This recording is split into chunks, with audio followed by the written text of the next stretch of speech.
It isn't only in the arts that Glasgow is changing. Much of the city's old heavy industry has gone, but new industries are beginning to take their place. New people are coming forward to try out new ideas. People like David McDonald, who bought a famous old sports car company called AC Cars, which had fallen on hard times. David McDonald set out to bring it to life again. I'm an engineer by profession. I've been involved in motor cars most of my working life. AC is a very unusual opportunity for us. It's very, very rare that a mark, a name, is well known with the kind of background and tradition and history that AC has, is available to a new company to buy and then to resuscitate. And we felt that the demand for personal cars, for individual cars, was something which was growing.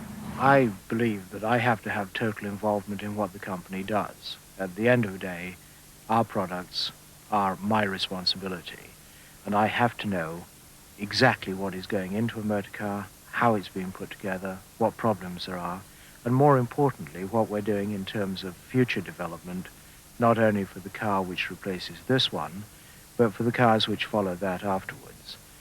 So you will find me putting different hats on, part of the time as a conventional, ordinary managing director, part of the time as a designer, and part of the time test driving. Wasn't bad.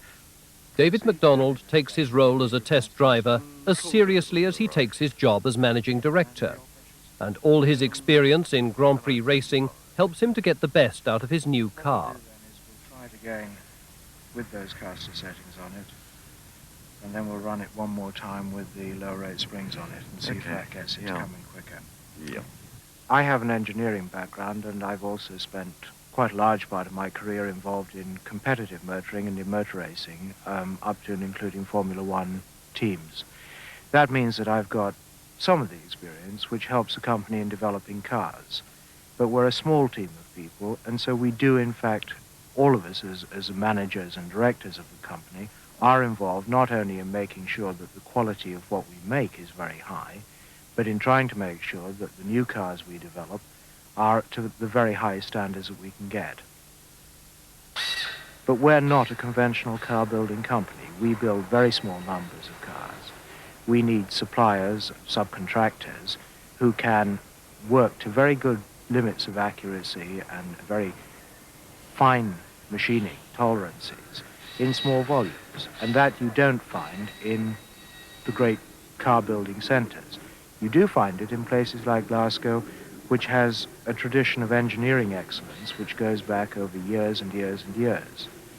What you also find in Glasgow is a workforce which really is dedicated to the idea that you cannot do something well enough. You do it properly and you do it well, and that gives us a huge advantage.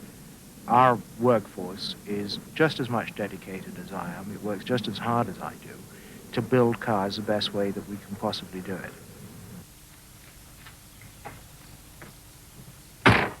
I think what's peculiar about Glasgow is that it's an independent city. It's a city which will never be defeated. It's a vibrant city.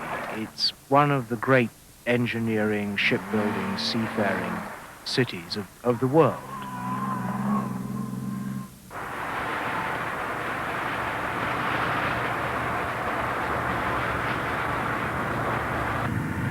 Scotland and the west of Scotland has an enormous amount to offer. And when you come down to it at the end of the day, I'm a Scot, and if I'm going to have a say in where a business locates, it will be something strange about me if it didn't locate in Scotland.